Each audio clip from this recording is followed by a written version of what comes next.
Hello दोस्तों, कैसे हैं आप सभी।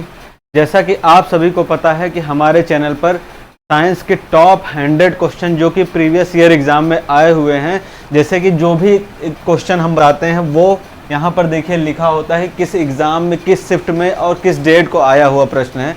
इसीलिए जो भी प्रश्न हम बताते हैं वो बहुत ही इम्पॉर्टेंट होने वाले हैं आपकी किसी भी एग्ज़ाम में। तो हम अपने चैनल पर 100 क्वेश्चंस की एक सीरीज स्टार्ट कर चुके हैं। अगर आपने नहीं देखा है तो आप पिछली वीडियो में जाके शुरू से, स्टार्टिंग से, पहले क्वेश्चन से आप देख सकते हैं। तो कल हमने पिछले 15 क्वेश्चनों को कर लिया था, उसके आगे आज हम 16 क्वेश्चन से स्टार्ट करेंगे और ये 100 तक जाएगा। Top 100, top most important 100 question को हम करने वाले हैं। तो आइए शुरू करते हैं आज का वीडियो। देखते हैं पहला प्रश्न हमारा क्या है। पहला प्रश्न है, एक स्वस्थ व्यक्ति में रक्त के प्रत्येक कितने ml में 12 से 16 ग्राम हीमोग्लोबिन पाया जाता है। मतलब कि ब्लड के कितने ml में, कितने मिलीलीटर में हीमोग्लोबिन कितना 12 से 16 ग्राम हीमोग्लोबिन पाया जाता है कितने ml ब्लड में।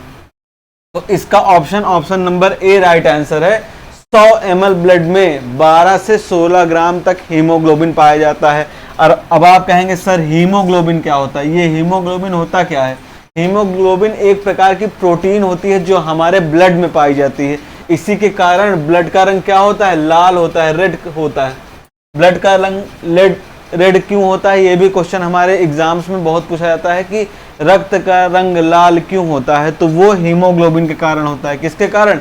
हीमोग्लोबिन के कारण होता है। तो ऐसे ही एक्स्ट्रा फैक्ट्स हम आपको हर क्वेश्चन में बताते रहेंगे। इसीलिए आप ये मत सोचिए कि केवल 10 प्रश्न होने वाले हैं। केवल 10 प्रश्न नहीं है, इनसे जुड़े हुए जो एक्स्ट्रा फैक्ट्स आपको बताए जाएंगे तो वो आपको 40-50 क्वेश्चन आप एक ही वीडियो में कवर कर पा रहे होंगे। तो चलिए अगले प्रश्न पे आते हैं। देखते हैं अगला प्रश्न हमारा क्या है। अगला प्रश्न है, नेफ्रॉन किसकी सूक्ष्म संरचनात्मक और कार्यात्मक इकाई है? नेफ्रॉन किसकी सूक्ष्म संरचनात्मक और कार्यात्मक इकाई है, ये बतानी है हमें। तो नेफ्रॉन जानते होंगे, नेफ्रॉन कहाँ पर पाया जाता है? नेफ्रॉन हमारी किडनी में पाया जाता है। किडनी जो है कई सारे छोटे छोटे नेफ्रॉन से मिलकर बनी होती है। तो किडनी की इकाई अगर पूछी जाए तो क्या होगी? नेफ्रॉन होगी। और अगर पूछा जाए कि ये जिगर क्या है, जिगर को हम कहते हैं लीवर। क्या कहते हैं? लीवर, यकृत कहते हैं। इससे एक प्रकार का रस स्रावित होता है जिसे हम क्या कहते हैं? पित्त रस कहते हैं। क्या कहते हैं? पित्त रस।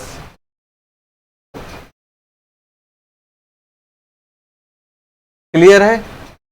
नेफ्रॉन किसकी इकाई है? किडनी की इकाई है। और फेफड़े और दिल तो आप जानते ही होंगे। चलिए अगले प्रश्न पे आते हैं। अगला प्रश्न हमारा, उस ग्रंथि का नाम बताइए।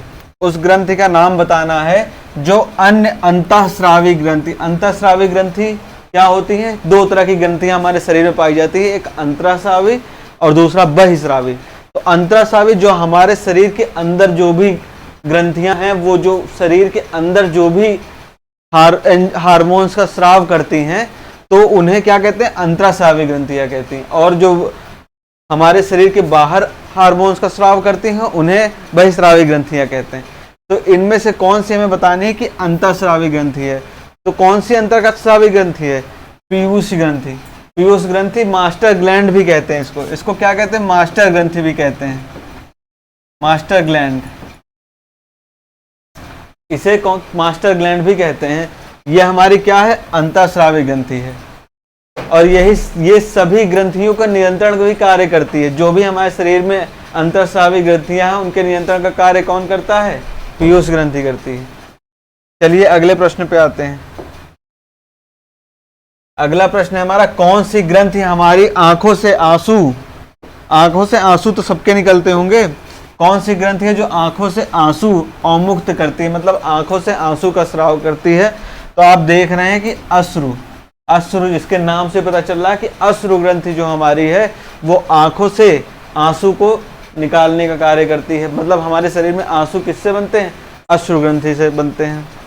और पीयूष को मैंने बताया था कि सभी ग्रंथियों के नियंत्रण का कार्य करती है। थायराइड ग्रंथि जो होती है वो थायराइड हार्मोन का स्राव करती है। क्लियर है? अगले प्रश्न पे आते हैं। अगला प्रश्न है दंत इनेमल किससे बनता है? दांत की ऊपरी परत, दांत में जो हमारी ऊपरी परत होती है उसे हम क्या कहते हैं? इनेमल कहते हैं। क्या कहते हैं? इनेमल। तो उस ऊपरी परत, जो दांत की ऊपरी परत होती है, वो किससे बनी होती है? वही पूछा है कि दांत की ऊपरी परत किससे बनी होती है? वो बनी होती है कैल्शियम फॉस्फेट से। किससे? कैल्शियम फॉस्फेट से। कैल्शियम फॉस्फेट का रासायनिक सूत्र क्या होता है? CaPO4 का होल ट्वाइस। ये कैल्शियम फॉस्फेट का रासायनिक सूत्र होता है। दांत का इनेमल यानी दांत की ऊपरी परत वो किससे बनी होती है? कैल्शियम फॉस्फेट से बनी होती है। क्लियर है? अगले प्रश्न पे आते हैं।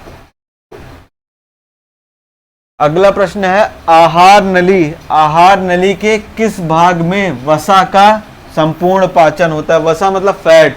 तो फैट जो है हमारे आहार नलिका के किस भाग में फैट का पाचन किया जाता है, ये हमें बताना है। बड़ी आंत, छोटी आंत, पेट या फिर मुंह, किस में जो है किस आहार नली में, आहार नली के किस हिस्से में वसा का पाचन होता है? किसका? वसा का। अब मुंह में तो होगा नहीं, मुंह में तो किसी भी चीज का पाचन नहीं होता, इसलिए मुंह हमारा आंसर नहीं होगा। वसा एक सबसे जटिल, हमारे जो पोषक तत्व हैं उनमें सबसे जटिल कौन होती है? वसा होती है। तो वसा का पाचन छोटी आंत में होता है। कहां पर? छोटी आंत में होता है। ये ऐसे ऐसे करके आपकी पेट के निचले भाग में ऐसे करके एक संरचना होती है, इसे ही क्या कहते हैं? छोटी आंत कहते हैं। इसमें ही वसा का पाचन होता है। चलिए अगले प्रश्न पे आते हैं। अगला प्रश्न है एक वयस्क मनुष्य में कितने भेदक कैनाइन दांत होते हैं? भेदक दांत को क्या कहते हैं? इंग्लिश में कैनाइन कहते हैं। तो अब सबसे पहले ये जान लेना जरूरी है कि मनुष्य के मुंह में दांत कितने होते हैं? 32 दांत होते हैं। कितने? वयस्क मनुष्य के मुंह में कितने दांत होते हैं? 32 दांत।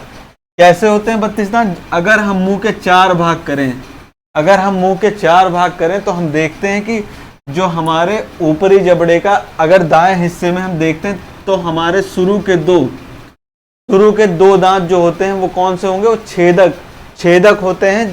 शुरू के 2 दांत को हम क्या कहते हैं? छेदक। उसके बाद एक दांत हमारा होता है, उसको क्या कहते हैं? रदनक। उसके बाद के 2 दांत को हम कहते हैं चवर्णक, अग्रचवर्णक। क्या कहते हैं? अग्रचवर्णक। और उसके बाद के 3 दांत को हम कहते हैं चवर्णक। इसी तरह हम देखते हैं कि शुरू के 2 दांत हमारे छेदक होते हैं, उसके बाद का एक दांत हमारा रदनक होता है, फिर 2 दांत जो है अग्रचवर्णक और 3 दांत चवर्णक। अगर इसकी काउंटिंग करेंगे तो इधर भी सेम, जैसे इस तरफ हमारा सीक्वेंस है वैसे इधर भी सीक्वेंस होगा, 2 1 2 3। इसी तरह ये पूरे ऊपर कितने दांत हो गए? ऊपर आप देखेंगे 2 1 3 3 2 5 और 5 3 8, 8 और 8 मिलकर 16 दांत हमारे जबड़े के ऊपर हिस्से में है और 16 हमारे जबड़े के निचले हिस्से में होते हैं। कुल मिला के कितने दांत हो गए? 32 दांत हो गए। तो यहाँ पर पूछ रहा है कि कितने भेदक दांत होते हैं। भेदक मतलब कैनाइन, कैनाइन को हम कहते हैं रदनक। तो मैंने आपको बताया कि रदनक दांत एक होता है हमारे, अगर हम जबड़े के 4 भाग करते हैं तो एक दांत जो है रदनक होता है। तो इसी तरह ये एक दांत यहाँ पे भी होगा, एक दांत नीचे भी होगा और एक दांत यहाँ भी। इस तरह कितने दांत हो गए? 4 दांत हो गए। अगर 4 हिस्से करेंगे तो एक एक दांत सब में हुआ, तो कुल कितने दांत हो गए? 4 दांत हो गए। ऑप्शन नंबर बी हमारा राइट आंसर होगा। ऑप्शन नंबर बी हमारा राइट आंसर होगा। अगर पूछा जाए कितने छेदक दांत होंगे तो आप देख रहे होंगे, अगर 4 भाग करने पर एक भाग में 2 दांत छेदक दांत है तो 4 भाग में कितना होगा? 8 दांत हमारे छेदक दांत होंगे।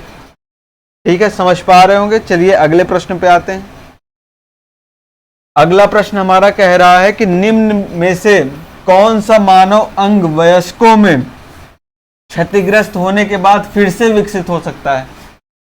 कौन सा मानव अंग शरीर का एक बार क्षतिग्रस्त हो गया, मैं अंदरूनी अंग की बात कर रहा हूं, मैं बाहरी अंग की बात नहीं कर रहा हूं, जो हमारे इंटरनल ऑर्गन्स हैं उनमें से कौन सा ऑर्गन एक बार क्षतिग्रस्त होने के बाद भी दोबारा वो बन सकता है? कौन सा ऑर्गन है? वो है हमारा यकृत, जिसको लीवर भी कहते हैं। तो ये लीवर खुद को जो है अपने आप ही सही कर लेता है।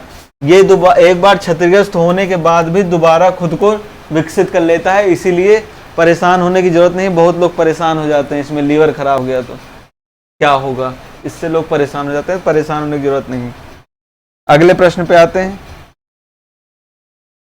हाइड्रोक्लोरिक अम्ल, हाइड्रोक्लोरिक अम्ल जिसको HCl कहते हैं, क्या कहते हैं, HCl, HCl से डिनोट करते हैं इसको। हाइड्रोक्लोरिक अम्ल हमारे पाचन तंत्र के किस भाग में स्रावित होता है, हमारे पाचन तंत्र में किस भाग में HCl का स्राव होता है, जिससे ये भोजन पचाने में हमारी सहायता करता है। ये हमें कहाँ मिलता है, आमाशय में। कहाँ पर, आमाशय में। आमाशय में हाइड्रोक्लोरिक अम्ल मिलता है, जो किसके पाचन में सहायक होता है, प्रोटीन के पाचन में। प्रोटीन के पाचन में ये सहायक होता है। चलिए अगले प्रश्न पे आते हैं।